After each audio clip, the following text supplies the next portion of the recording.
Est-ce que vous avez déjà vu à quoi ressemble de l'ADN? On connaît tous l'image en double hélice, mais est-ce qu'à l'œil nu, ça ressemble vraiment à ça? C'est ce qu'un youtubeur a voulu savoir, et il est même allé plus loin. Quel goût ça peut avoir? Autant tester avec des fraises, ça sera meilleur. Bien broyer pour détruire l'enveloppe des cellules, un peu de savon pour dissoudre les graisses qui protègent le noyau, et le tour est joué. Cette espèce de gélatine blanche que vous voyez, c'est des millions de brins d'ADN collés les uns aux autres. Et pour le goût, pas top, c'est juste gluant et un peu salé. C'est tellement petit qu'on n'aurait jamais pensé être capable d'en voir à l'œil nu. Pourtant, si on le déroule, celui présent dans une seule de vos cellules peut atteindre plus de 2 mètres. Au total, il y a plus de 74 milliards de kilomètres d'ADN dans votre corps. Assez pour parcourir la distance Terre-Soleil presque 500 fois. C'est énorme et ça pourrait être bien pire. En tant qu'espèce la plus évoluée, on pourrait penser qu'on en a plus que les autres. Mais non, des animaux comme l'axolote en ont 10 fois plus. Et c'est pas le record, il existe un être vivant qui possède un ADN 51 fois plus grand que le nôtre. Une espèce aussi développée, c'est forcément le fruit de millions d'années d'évolution, avec des compétences uniques. Eh ben non, c'est juste une plante et elle est pas tant évoluée que ça, étant donné qu'elle descend directement des premières qui sont apparues sur notre planète.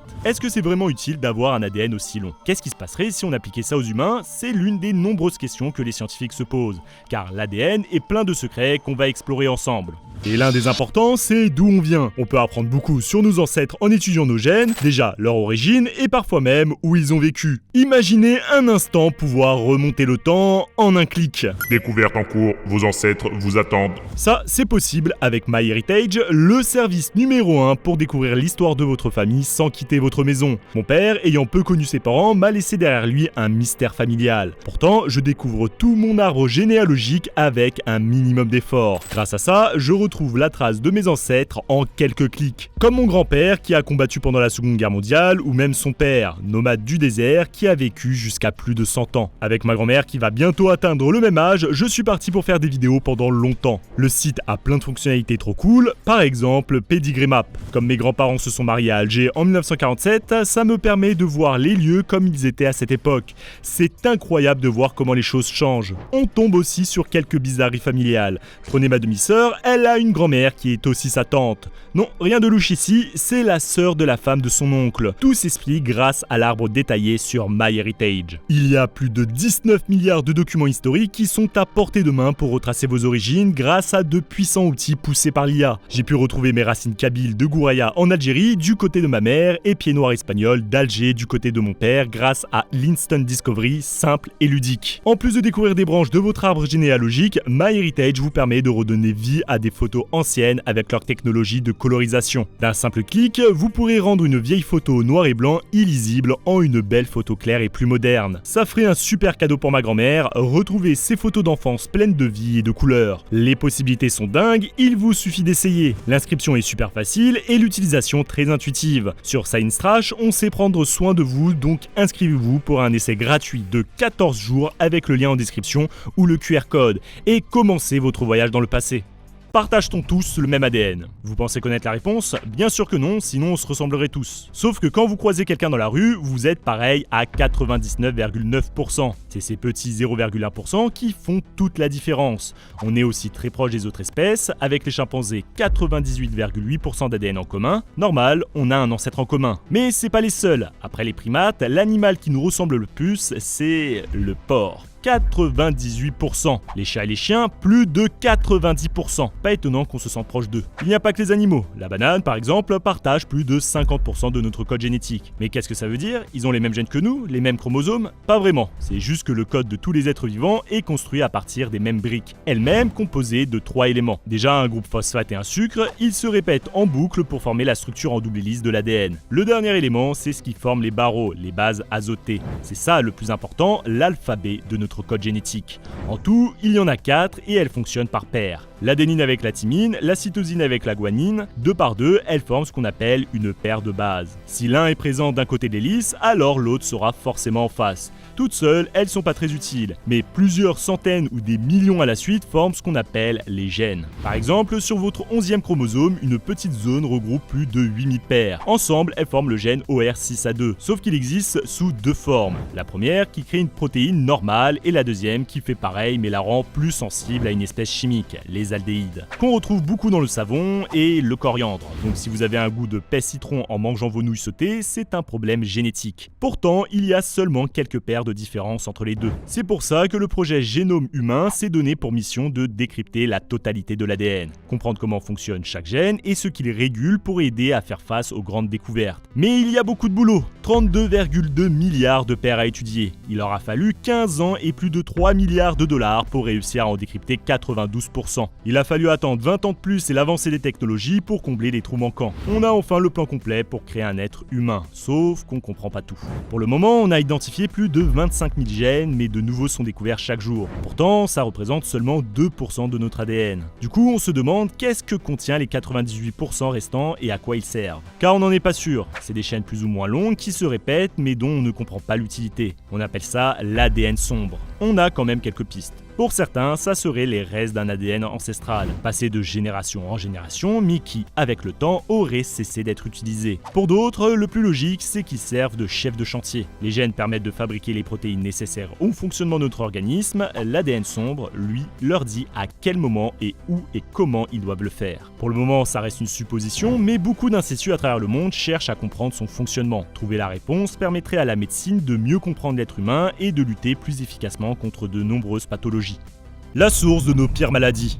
On vous le disait, la fonction principale de notre ADN, c'est de fabriquer des protéines. Et il y a l'embarras du choix, plus de 30 000 différentes. Le problème, c'est quand la fabrication se passe mal, ça peut faire de gros dégâts. Tout a lieu dans le noyau. La cellule va séparer les brins d'ADN, ça va lui permettre d'assembler des nucléotides pour créer une copie. Le doublon est un peu différent car il est composé d'un seul brin. On appelle ça de l'ARN messager. En plus, il ne contient pas de thymine, à la place, c'est une autre base qu'on ne voit apparaître qu'à ce moment-là. Comme le code contient trop d'informations, elle va éliminer tous les morceaux inutiles pour garder l'essentiel. Ça y est, le plan de construction est prêt. Il n'a plus qu'à quitter le noyau. Pour faire quoi ? Partir à la rencontre de l'imprimante de notre organisme, les ribosomes. C'est eux qui assembleront les morceaux de la protéine en fonction du code écrit sur l'ARN. Chaque suite de 3 lettres correspond à un acide aminé à mettre dans la protéine finale. Par exemple, 3 cytosines de suite et il faut ajouter de la proline. GAU voudrait dire qu'il faut ajouter de l'acide aspartique. Au total, 64 combinaisons différentes qui codent pour 22 acides aminés. Une fois fabriquées, elles vont se replier sur elles-mêmes et partir là où on a besoin d'elles. Ça peut être pour rendre notre peau plus résistante, déterminer la couleur de nos yeux ou nous protéger contre l'invasion de virus. Sauf qu'à la moindre erreur dans la fabrication, tout part en vrille. Les protéines censées nous permettre de vivre peuvent devenir toxiques. Ce serait la raison principale de nombreuses maladies dégénératives. Au fil du temps, les mauvaises protéines s'accumulent, causant de plus en plus de dégâts chez les victimes. Mais l'ADN a une autre utilité qui peut aussi entraîner de graves problèmes. Comme il contient tout notre bagage génétique, il permet aux cellules de se multiplier. Pendant la division, il va se condenser sous forme de chromosomes. Chaque brin sera ensuite séparé. On a donc 23 demi-chromosomes de chaque côté. Pour les compléter, il suffit de reformer les paires. De la thymine en face de chaque adénine, de la cytosine en face de chaque guanine, etc., etc. Plutôt facile. La cellule se sépare en deux et on obtient de chaque côté un ADN complet et prêt à l'emploi. Mais qu'est-ce qu'il se passe si une erreur se glisse dedans ? Ça arrive tous les jours, mais le plus souvent, notre organisme réussit à les repérer pour corriger ça ou les éliminer. Sauf que dans certains cas de figure, c'est impossible. Certaines mutations touchent des gènes spécifiques qui vont accélérer la division cellulaire. La multiplication devient incontrôlable. De plus en plus de cellules mutantes apparaissent et ça donne naissance à des tumeurs. Les médicaments peuvent ralentir la synthèse de protéines défectueuses pendant que l'oncologie cherche à détruire les cellules mutantes. Mais ce sont des solutions curatives. En étudiant notre ADN et en comprenant tout son fonctionnement, on pourrait intervenir directement dessus. On pourrait le corriger directement pour éviter les erreurs. Comment reconstruire l'ADN ? Chaque jour, il subit presque 100 000 lésions. Souvent, c'est des mutations naturelles, mais il y a aussi d'autres facteurs. Trop d'exposition au soleil, le tabac, les radiations, les drogues. Beaucoup de choses peuvent perturber le génome. Avec autant d'erreurs, comment peut-on encore tenir debout sans se transformer en monstre ? Heureusement pour nous, notre organisme possède des moyens pour réparer ça. Par exemple, quand on est trop exposé aux UV, 2 thymines situées côte à côte peuvent fusionner. Ça bloque tout le brin et le rend totalement inefficace. Des enzymes vont donc entrer en action pour réparer les dégâts. Elles vont couper la partie abîmée pour permettre à la cellule de reconstruire. Il suffit de remettre les bonnes bases aux bons endroits et le tour est joué. Sans ça, notre corps vieillirait beaucoup plus vite et on aurait plus de risques de développer des tumeurs. Mais découper de l'ADN au laser pour remplacer un morceau, c'est un peu au-dessus de nos compétences. Ou presque. On dispose de plein d'outils pouvant servir de ciseaux. Déjà, on a les méganucléases, des enzymes capables d'identifier la zone à retirer pour ensuite y insérer un nouveau morceau. Le problème, c'est qu'elles ne ciblent que les zones pour lesquelles elles ont été spécialement programmées. Trop long et trop coûteux pour être utilisés régulièrement. On peut aussi utiliser utiliser des protéines artificielles. Chacune est capable de cibler une zone de 3 nucléotides. En les assemblant ensemble, on peut donc les programmer pour attaquer exactement la zone voulue. Elles sont beaucoup plus précises que les méganucléases, mais il faut encore les fabriquer à la demande. Et en plus, il en faut 2 lorsqu'on veut changer les 2 brins d'ADN en même temps. Heureusement, en 2012, on a découvert le top du top. Une bactérie qui agit comme un ciseau autoguidé. On lui confie une copie du gène à couper et il va agir automatiquement une fois dans la cellule. À partir de là, les scientifiques ont 2 options. Soit ils laissent la réparation se faire d'elle-même, ça va produire des erreurs rendant le gène inutile et permettant à voir à quoi il servait dans l'organisme. Soit ils peuvent insérer un ADN sain grâce au même produit, efficace et pas cher à produire, il permet de grandes avancées dans la recherche médicale et génétique. Grâce à lui, on a pu isoler des parties d'ADN entières et découvrir un mystère bien enfoui. Presque 40% viendraient de virus. Parmi tout ça, 8% viendraient même de virus n'existant plus aujourd'hui. Selon certaines théories, c'est ce qui aurait permis à l'homme d'évoluer pour devenir ce qu'il est. Lorsqu'ils infiltrent nos cellules pour se reproduire, ils vont injecter leur matériel génétique à l'intérieur. Leur but est de se servir des imprimantes de nos cellules pour se multiplier, mais parfois tout se mélange et une mutation a lieu. On peut même s'en servir en médecine. En plaçant un ADN particulier à l'intérieur du virus, on peut l'envoyer infecter l'organisme. Il va se multiplier, augmentant les chances de transmettre le gène au patient. En décryptant notre génome, on peut trouver les réponses à notre passé, mais aussi à beaucoup d'autres choses. Trouver un criminel grâce à l'ADN. 56 ans. C'est le temps qu'on a mis à résoudre le meurtre de Margaret Beck, une étudiante de 16 ans retrouvée morte dans sa tente. Scène de crime contaminée, aucun témoin, pas d'indice. Tout ce qu'on a, c'est des morceaux de peau sous les ongles de la victime. C'est évident que c'est celle du tueur, mais à l'époque, on ne pouvait rien en faire. Le premier test ADN permettant d'arrêter un criminel n'aura lieu que 25 ans plus tard, alors l'enquête est abandonnée. En 2007, on rouvre l'affaire pour profiter des avancées de la technologie. Les morceaux de peau sont analysés et un profil est créé sur la banque de données internationale. Aucune trace du tueur. Pas étonnant, si vous n'avez jamais fait de test de votre vie, impossible que vous soyez dans la base. Pourtant, en 2019, tout change. Déjà, on a pu obtenir un profilage plus précis grâce au progrès de la science. Mais en plus, on a trouvé quelqu'un qui correspond, ou presque. Un membre de sa famille a fait un test pour connaître ses ancêtres, et en le rentrant dans le codice, on trouve des points communs. Les enquêteurs remontent l'arbre généalogique, et bingo, le coupable est dedans. Un réparateur de télé qui habitait juste à côté du camp le soir où le meurtre a eu lieu. Malheureusement, on pourra jamais rien prouvé. Âgé de 81 ans, on n'a retrouvé aucune trace de lui. Sa famille était sans nouvelles depuis 50 ans, même pas sûr qu'il soit encore en vie. C'est pas la seule fois où la génétique a permis de résoudre une enquête des années après les faits. Aux États-Unis, on en comptait presque 600 fin 2022. C'est possible car il se conserve longtemps. Si vous trouvez un cheveu sur une scène de crime et qu'il contient 100 brins d'ADN, au bout de 521 ans, il en restera 50. 521 ans plus tard, il y en aura encore 25. C'est ce qu'on appelle le temps de demi-vie. Théoriquement, la trace devrait disparaître au bout de 6,8 millions d'années. Mais encore, faut-il en avoir assez? On voit souvent les enquêteurs dans les séries ramasser un cheveu et trouver le tueur grâce à ça. Ce n'est pas suffisant. L'ADN se trouve principalement à la racine, du coup, avec un seul, on n'a pas assez pour faire une analyse. C'est pareil pour le sang, nos globules rouges n'en contiennent aucune trace. Ils s'en sont débarrassés pour se déplacer plus facilement et mieux transporter le gaz dans notre organisme. C'est pour ça qu'ils ne peuvent pas se diviser comme les autres cellules. Même chose avec les plaquettes, le seul moyen d'obtenir de l'ADN grâce à ça, c'est avec les globules blancs. Au minimum, il faut 200 microgrammes de sang pour obtenir une réponse. Mais une fois qu'on a notre échantillon, qu'est-ce qu'on en fait? Déjà, il faut l'extraire car toute l'information est piégée au cœur. Pour ça, on place l'échantillon dans un mélange de produits chimiques et d'enzymes. Ça va détruire l'enveloppe des cellules et du noyau et libérer l'ADN.